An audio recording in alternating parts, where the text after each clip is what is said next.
Rais mstaafu Daniel Moi amehimiza serikali kuwekeza kwa elimu ya vijana, kwani wao ndio walio na uwezo wa kuinua uchumi wa taifa na vilevile kustawisha nchi, na kuongeza kuwa mataifa ambayo yametenga hela nyingi kwa sekta ya elimu ndiyo yaliyopata maendeleo ya kufana. Think nationally. I advise you. Once you are educated, you should give a lead to what Jesus said. Love thy God and thy neighbor also. The first one, love thy God. Second, love thy neighbor.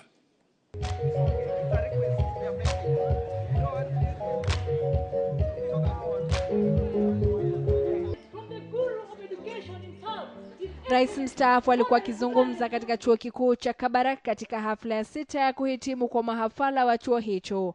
Moi alisema hivi sasa Kenya inakabiliwa na changamoto mbalimbali za kiuchumi, kikabila na za kisiasa.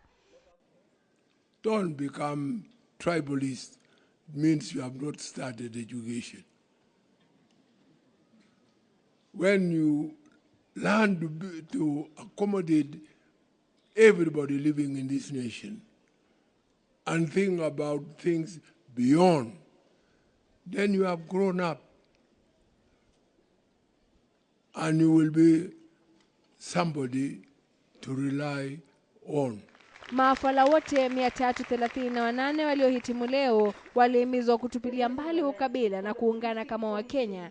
Na kwa kuwa Jumuiya ya Afrika Mashariki sasa imeungana, vijana hao walihimizwa kutafuta kazi sio humu tu bali katika nchi hizi. Things go wrong because of tribalism.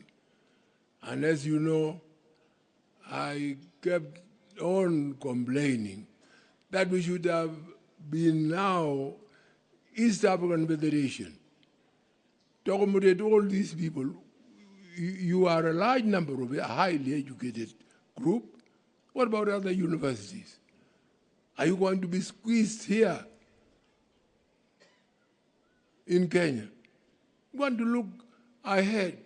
I remember when we were small kids, we used to sing about United States of Africa.